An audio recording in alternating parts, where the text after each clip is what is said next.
Hello everyone, welcome back to my channel or study room with পর্ণাম। আপনারা অনেকেই আমাকে রিকোয়েস্ট করেছেন যে এক্সপেক্টেড কাট অফ ইউজিসি নেটের জন্য যেন আমি বানাই। তো মোটামুটি আমি প্রতি বছরই একটা এক্সপেক্টেড কাট অফ নিয়ে আমি ভিডিও বানাই, ইউজিসি নেটের জন্যও বানাই, আবার ওয়েস্ট বেঙ্গল সেটের জন্যও বানাই। তবে এই কথাটা আমি আগে থেকেই বলে রাখি, কাট অফ কিন্তু নির্ভর করে প্রশ্নের কাঠিন্য মানের ওপরে বা কতজন পরীক্ষার্থী পরীক্ষা সঠিকভাবে দিয়েছেন তার উপরে। তো এই বছরের যে প্রশ্ন ছিল সেটা কিন্তু অনেক অনেক প্রশ্ন লং মানে কোশ্চেন ছিল, টাইম কনজিউম করেছিল। তো সেই দিকটা মাথায় রেখে প্রশ্ন মডারেট লেভেলের ছিল এবং সেই দিকটা মাথায় রেখে বলা যেতে পারে যে আগের বছরের থেকে কিন্তু কাট অফটা কমবে, বাড়বে না। ঠিক আছে? তো এখন প্রশ্ন হচ্ছে, আপনারা হয়তো বলবেন যে আপনি বলে দিচ্ছেন কমবে, এবারে কতটা কমবে? তো ঘটনা হলো যে কাট অফ কখনোই আগের বছরে যে কাট অফটা থাকে তার থেকে খুব বেশি বেড়ে যায় না, আবার খুব বেশি কমেও যায় না। হ্যাঁ, কারণ হচ্ছে ড্রাস্টিক ওয়েতে যদি কোশ্চেনের মান পরিবর্তন হয় তাহলেই কাট অফটার মধ্যে একটা বিশাল হেরফের লক্ষ্য করা যায়। ঠিক আছে? বাকি কিন্তু একই রকমের কাট অফ থাকে মোরাললেস। কিন্তু আগেরবার আমরা দেখেছি, এই যে আপনারা দেখতেই পাচ্ছেন আপনাদের সামনে যেটা রেখেছি, UGC net June 2024 subject wise cut off এখানে আমি তুলে ধরছি আপনাদের সামনে। আপনারা দেখতে পাচ্ছেন এইটা হচ্ছে এডুকেশন পেপার।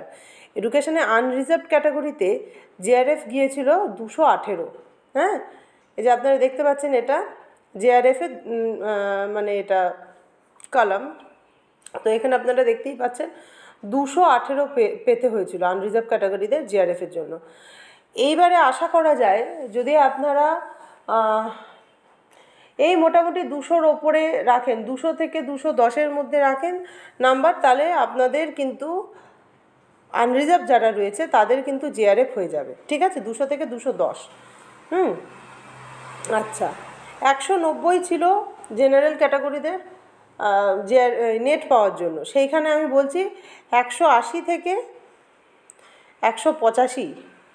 ঠিক আছে? বা এই রকম রেঞ্জেই থাকতে পারে, কারণ এবারের কিন্তু কাট অফটা খুব বেশি হাই হয়ে যাওয়ার সম্ভাবনাটা নেই। হ্যাঁ, আগের বারের তুলনায় কিন্তু কাট অফ কম হওয়ার সম্ভাবনা রয়েছে, কারণ প্রশ্ন কিন্তু কঠিন এসেছিল এবং প্রশ্ন কিন্তু যথেষ্ট লং ছিল, মানে অনেকটা সময় ধরে পড়ে তারপরে আনসার করতে হচ্ছিল। তো সেই জন্যই কিন্তু এটার কাট অফটা একটু কম হওয়ার প্রবণতা থাকার কথা, এটা আমার এক্সপেকটেশান। ঠিক আছে? আচ্ছা, এইবারে এখানে কাট অফ হচ্ছে অনলি পিএইচডিদের জন্য 162।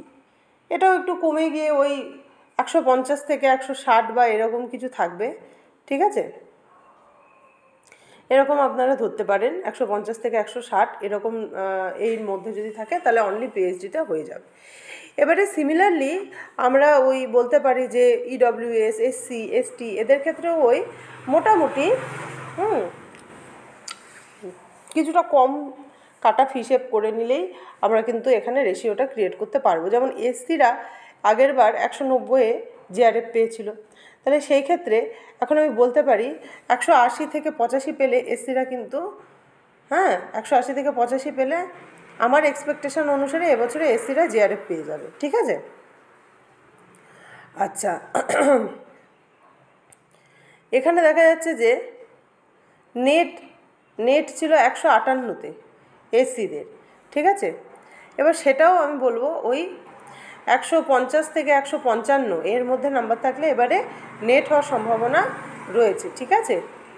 আর 138 যারা পেয়েছিল তারা ছিল অনলি ফর পিএইচডি, সেটা কমে 122 হতে পারে, মানে 122 বা 120 থেকে ওই 125-এর মধ্যে আপনাদের যদি নাম্বার থাকে তাহলে আপনারা অনলি পিএইচডির জন্য কোয়ালিফাই করে যেতে পারেন। কারণ আবারও আমি রিপিট করছি, যতদূর আমার ধারণা এবারের প্রশ্নের মান কিন্তু একটু হলেও শক্ত ছিল আগের বারের তুলনায়, এবং প্রশ্নগুলো টাইম কনজিউমিং ছিল এবং ম্যাচিংয়ের পরিমাণও অনেক ছিল। তো যেইগুলো খুব কনফিউজ করেছে, মানে স্টুডেন্টসদেরকেও খুব কনফিউজ করেছে। তো সেই জন্যই কিন্তু এরকমভাবে আমি এক্সপেকটেশনটা রাখছি যে আগের বারের তুলনায় এবছরের কাট অফটা একটু কম হলেও হতে পারে। ঠিক আছে?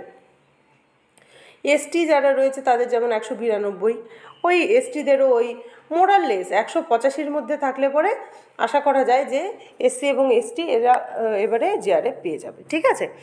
তো এইভাবে বিষয়টা যদি আপনারা এখানে ধরে নেন তাহলে কিন্তু কাট অফের রেশিওগুলো আপনারা বুঝতে পেরে যাবেন। এবং আরেকটা জিনিস আমি বলি, এটা কিন্তু এক্সপেক্টেড কাট অফ, হ্যাঁ, এটা কিন্তু অফিসিয়াল কাট অফ না।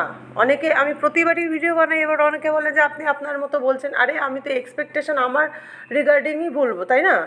এবার সেটা কতটা কার্যকরী হচ্ছে, কতটা ফলপ্রসূ হচ্ছে বা হচ্ছে না, সেটা আপনারা বুঝতে পারবেন আপনারা যখন রেজাল্ট হাতে পাবেন তখন। তো যদি ভিডিওটা ভালো লেগে থাকে then please do like, share and subscribe to my channel, and please don't forget to press the bell icon, কারণ বেল আইকনটা প্রেস করে দিলে আমার পরবর্তী ভিডিওগুলো আপনারা দেখতে পাবেন। Thank you so much for watching this video. Thank you once again.